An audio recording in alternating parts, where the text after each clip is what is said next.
Hello viewers, welcome to this program. The title of the program is Reusable Learning Objects. I am Shutapa Bose. I teach at the School of Education, Indira Gandhi National Open University. Overview of the content. What shall we discuss during this program? We would be discussing the concept of RLOs. What are RLOs? Briefly, we shall provide an idea of RLOs. And then the characteristics of RLOs.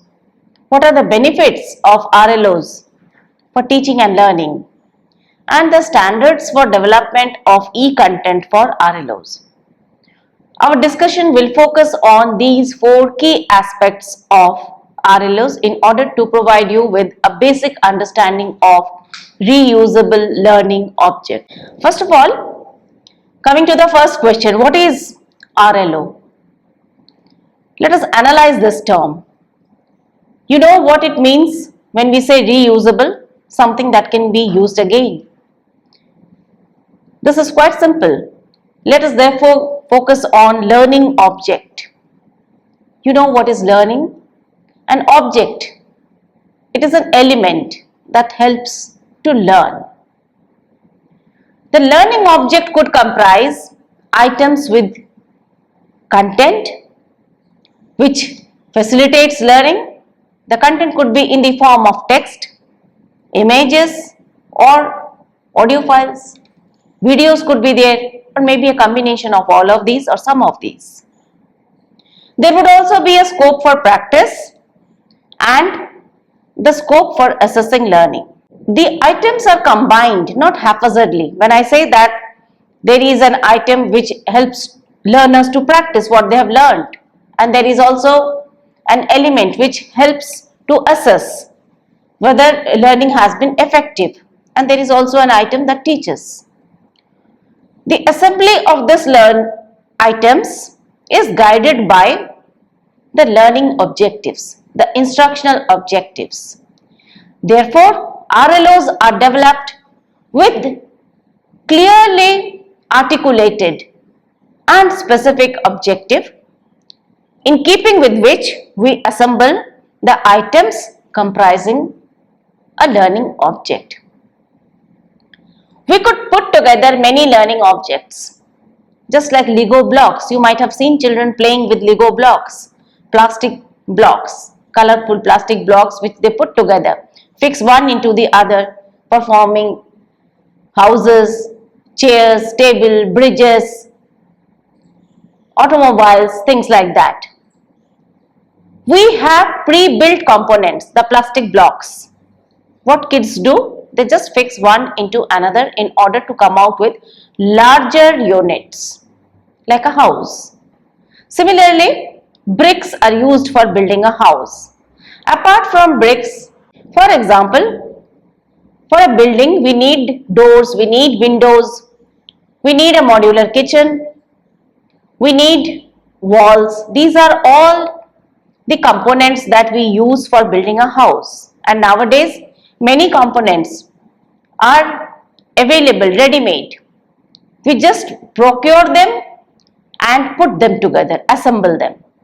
This is how an RLO also includes items that have been assembled for achieving a particular instructional objective. But we need to remember that a learning objective has only one instructional objective. It is important that the number of instructional objectives remains few.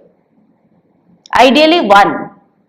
For example, I may develop a learning objective for helping my learners to calculate or to determine the standard deviation. I might develop a learning objective so that my learners are in a position to determine the significance of difference using t-test, or they are in a position to explain the concept of instructional designing. When I have these instructional objectives stated in a clear and specific way, I could develop a learning objective. A learning objective therefore has an instructional objective. And as per some authors, it is a digital resource. Learning objective is a digital resource, but some authors say that It could be digital or otherwise. Non-digital content could also be included.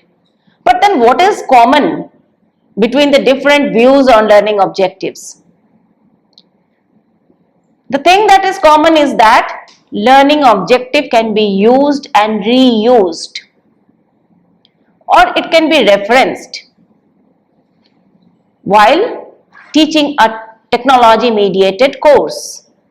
The most important thing is that it should be reusable, and this is the reason why it is known as a reusable learning objective, whether it is having only digital content or a combination of digital and non-digital or just non-digital content. What are the characteristics of learning objects? This is the second question. Well, we could assemble several learning objects. I'll cite an example here. I have a learning objective for teaching the concept of instructional design. Based on the instructional objective of facilitating learning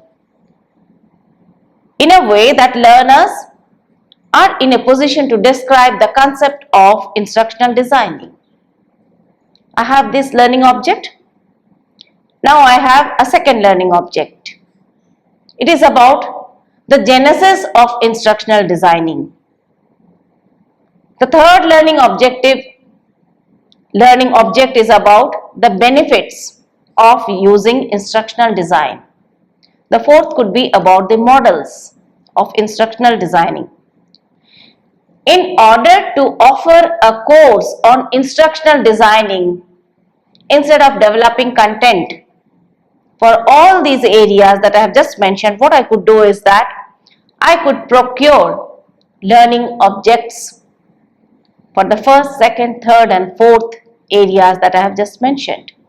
If I have a learning object for teaching the concept of instructional designing, a second one for teaching the genesis of instructional designing, a third one that tells the benefits of instructional designing, and the fourth one helps learners to understand the models of instructional designing. Well, I have a course. I don't need to develop the content once again. This is the benefit of RLOs. Someone has already developed it. Why should I develop it again? We don't need to reinvent the wheel. If it is already there, if it meets our purpose, we can reuse it. But in order to make it reusable, a learning objective must have metadata. What is metadata? Well, it has information in the form of digitized text, visuals, audio, video, multimedia. But then what is it about? How would users across the world know that, well, there is already a learning object which is available? I need to include metadata. Metadata in the form of a title. If the title of a learning object is Genesis of Instructional Design, developed by a teacher from this institution,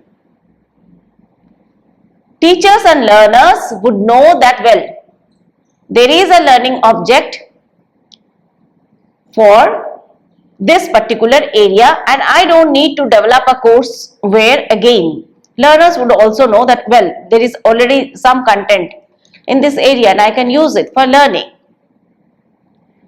Metadata is just like the cover page of the information on the cover page of a book. The title of the book, the author, the publisher, the year of publication maybe. All this information you could get from the cover of a book, or if it is a CD or a DVD. You know the title of the film, the producers, and maybe the main actors. Similarly, for learning objects too, metadata is important so that it can be located, identified easily. And as I said, a reusable learning object goes without saying has to be reusable. The use should extend beyond access. It is not enough if the content is accessible to learners. The learners and especially the teachers should also be able to use it. For example, if there is a learning object on genesis of instructional design, learners may read it, teachers may read it and know about the genesis, but then the teacher should be in a position to use that particular learning objective as a part of the courseware that they intend to offer to their learners.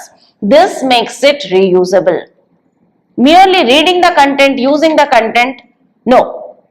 Going beyond it, extending the use to its reuse so that it can be used again by a different set of learners, maybe some other institution, for some other course. And we should also be in a position not only to reuse the learning object but also repurpose it. For example, if the learning object has been prepared with examples and metaphors and idioms pertaining to a particular culture, I should be in a position to edit these so that my learners who may be from a different culture can use it with ease. The cultural gap does not come in the way of the reuse. Reuse is therefore something that allows repurposing. And then we may like to add some more examples to an explanation. We may like to delete some content. We may like to add some videos or delete some. Repurposing is essential so that it is customized. A learning object which is already available, as a teacher, I should be in a position to customize it for meeting the needs of my learners. This is also the meaning of reusable. Learning objects therefore provide learning experience. As I said that as per some authors, digital content as well as non-digital content could be comprising a learning object. Now, I would like to ask you, if I have a map or a chart which I use in a classroom, would it comprise a learning object? No. The answer is no. Why? That is because if you remember what I have just said, that a learning object should comprise three elements. First, content that provides learning experience in the form of, say, text, and then there should be scope for practice and scope for assessment, and everything should begin with an instructional objective. A map is not created, a chart is not created for meeting any one particular instructional objective, but to facilitate the attainment of an instructional objective, we may use a map, a chart in order to supplement some other content. Learning experience is provided in the form of content. There could be documents, and yes, a learning object is although not very big in size, but it could definitely include links to other resources. The resources could be various websites, it could be links to MOOCs, it could be links to videos and other web-based resources. But granularity is important. A learning object in itself should not be voluminous. It has to be small, but at the same time independent. What does it mean when I say it should be independent? It should have content which is enough, which is adequate for learning a particular idea, a particular concept. For example, if I have a learning object pertaining to genesis of instructional design, then there should be enough content which provides my learners with an idea of the genesis of instructional design. They should not be running around looking for content so that they can fully understand the genesis of instructional design. This is the reason why, or if it is for say how to calculate or how to determine standard deviation. If I develop a learning object, then it should have enough content and enough scope for practice so that learners don't have to look around for other objects which will help them to learn how to calculate standard deviation. The learning object in itself should be enough, it should be independent. And there should also be scope for assessment, as I have said. The unit that I develop in the form of a learning object hence should be self-contained, and this is the meaning of independent. And it should lend itself to use and repeated reuse on multiple occasions. It could include static content, it could also include interactive content. What is static content?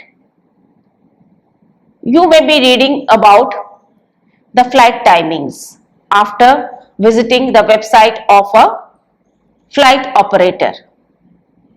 You can't change the timings. Or if you are reading the schedule of say train schedule or the phone numbers in a telephone directory which is available online, we are not in a position to bring about changes in the data or in the information which is already there. Nor are we in a position to ask for greater information. But if the information is interactive, for example a quiz, an online quiz, I as a user would be in a position to feed in my response for the questions that are being asked, and in turn what would I get? I would get a feedback. While reading content on Wikipedia, I may use hyperlink. I just go to the hyperlink, click it, and the Wikipedia guides me to some other information which is related to what I was reading. This is called interactivity. If I am looking for a dress which I want to buy, I would enlarge it. I want a side view. I can get the side view. I want the front view. I can get a front view. So this is called interactive content, interactive content is content that responds to the user's demand. And a quiz is a good example because the dialogue continues. There is a question, I provide my response and I get a feedback.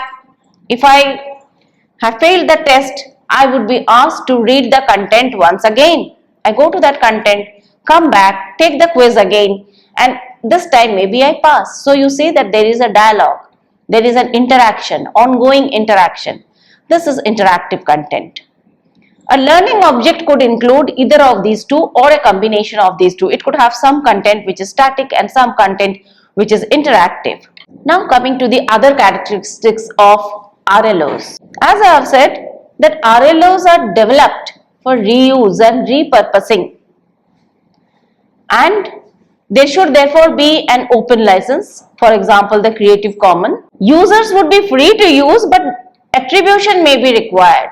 Hence licensing is an important part, and we should remember while developing RLOs that the primary goal of developing an RLO is for imparting instructions. The content of an RLO may be in multimedia form but with one instructional objective. Therefore, when we put together various content in various media, we should do so keeping in mind the instructional objective. I'll cite an example here. If I am developing a learning object for teaching with the instructional objective of teaching models of instructional designing, I could include some text to explain a few models. There could be visuals in the form of images. There could be images of what? Images of models of instructional designing, maybe in the form of a flow chart. There could be a video clip with an expert explaining one of the models of instructional designing, and there could be an audio clip for the same purpose. Therefore, although we have used content in various media, but the instructional objective remains unchanged. And the second thing is that the content is included with the aim of attaining the instructional objective. And activities are also an integral part. Activities may be in the form of quizzes, or there could be other activities which learners would carry out, and on the basis of these exercises we could assess the concept that has been taught. And this is the reason why we say that a reusable learning object is complete, it is independent, it is a complete unit, it is a standalone unit which helps to teach a particular concept. What are the two main characteristics? Number one, granularity. Just like grains of rice or grains of wheat, a grain is small, but when you put together several grains, you get a plate full of rice. Each grain is similar to a learning object. We could put together many learning objects in order to develop a course. The second thing is that apart from granularity, but you see that a grain in itself is complete. Ideally, a grain should not be a broken one. It has to be complete. Only then it would be made out as a grain of rice. Similarly, a learning object is also complete in itself, though small in size. The second thing is that it should have simplicity. How to ensure simplicity? We can ensure it by avoiding too many instructional objectives. This is the best way to ensure simplicity. Standalone content, as I have said, is important. And where do we store learning objects? We store RLOs in repositories. These are stored there, these are managed there. Why in repositories? Because we cannot search for learning objects here and there. In order to systematize the search, in order to know where to look for, we can visit the repositories. There are well-known repositories and you could locate the learning object that you need if it is available in well-known repositories. It is just like a library. If you want to read a book, what do? Either you go to a shop or you go to a library. Similarly, if I want to use a learning object, a reusable learning object, where would I go? I would visit repositories. And as I said, that metadata tags are there, and with the help of such metadata tags attached to the RLOs, I can identify, I can locate the learning object that I need to use. And we should also have a format which is not fixed in nature. If it is fixed in nature, what would happen? It would not be reusable. So a format which is amenable to change, which is amenable to repurposing. As I said, that a learning object which has been developed for one target group could be useful for another target group belonging to a different culture which is separated from the first target group geographically, culturally, linguistically. But if it lends itself to repurposing, then with small amount of changes, the learning object could be useful across cultures, across institutions. Therefore, we need to see that it is free from a fixed format, and the cultural context should also be avoided to the extent possible. The learning objects that we develop should be culturally neutral. How to do that? We should avoid idioms. We should avoid reference to particular traditions, practices that are contextualized by the culture of a particular area. And the RLO should also have interoperability. Our learners would be using a variety of devices. Some would be using their laptops, some would be using their phones, and they would be using a variety of operational systems. I need to ensure that all my learners, irrespective of the device they use, they should be, and the other aspects, they should be in a position to use the RLO, which is made a part of an online course. Now coming to the benefits of RLOs, why do we use RLOs? You see that knowledge creation is a collaborative activity. If I have developed a learning object and if someone else while repurposing it, renews it, enriches it, knowledge would be added, knowledge would be created and shared, and this is important in a knowledge society. Moreover, repeated investment of time, resources can be avoided if I use content in the form of RLO which is already available. And then if I am using RLO of quality, naturally, and adding it to my courseware, naturally, I would be offering quality instructions. And there are people who do not have access to quality institutions, quality teaching, good teachers. Not everyone is privileged. But with the use of RLO, quality content can be offered to even those who do not have such facilities. Therefore, what we do is that good teachers get multiplied when the same RLO is used on different occasions. And we can add RLOs to the courses, to online courses offered through LMS, learning management systems. We can also include more perspectives. Well, I'll cite an example. If I am discussing the contemporary issues of adolescence of India, if I am using RLOs developed for a similar topic but from other societies, then the course that I am offering would gain multiple perspectives. The learning objective which has been developed elsewhere would bring along with it the perspective of the place, of the society where it has been developed. My learners would therefore be introduced to numerous perspectives. And it also helps for just-in-time learning. I don't have the time for learning an entire course on human physiology. I want to know only about the digestive system. Then why enroll in a course offered for teaching human physiology? Why not get hold of a learning object for digestive system and learn? This is called just-in-time learning. But yes, there are problems as well.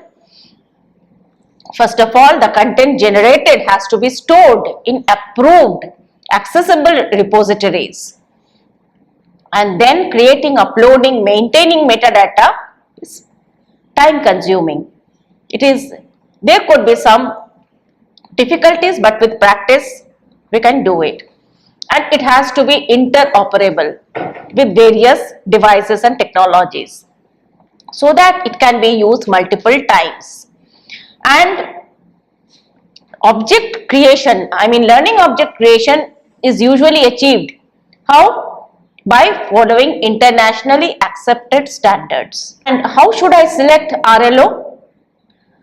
I should see that the learning object that I introduce and add to my course should further the instructional objective of the course which I am already teaching. The instructional objective of the learning object that I use and that of my course should match, should be aligned, and then the content should be authentic, it should have quality. The level of difficulty should be the same as that of my course. Therefore, getting hold of an RLO and using it without considering these aspects would not be a wise decision. We should be very careful while we introduce learning objects in our course, and we should also be careful about the cultural context. And if the learning object can take the learning experience to a higher level, for example, if it includes simulations, educational games, and if it enriches the perspectives, brings in multiple perspectives, in that case, the learning object would be adding value to my course. It is not just for the sake of adding a learning object, but only if it furthers the value of my course and if it really helps me to prevent the duplication of resources should I include an RLO, but after taking due precautions. And they should also be, it is better to include RLOs that offer instructions using multimedia content. This is about RLO. First of all, it has to be reusable. Second, it has to be a learning object which is granular, that is small in size, simple, but at the same time independent learning unit. Thank you.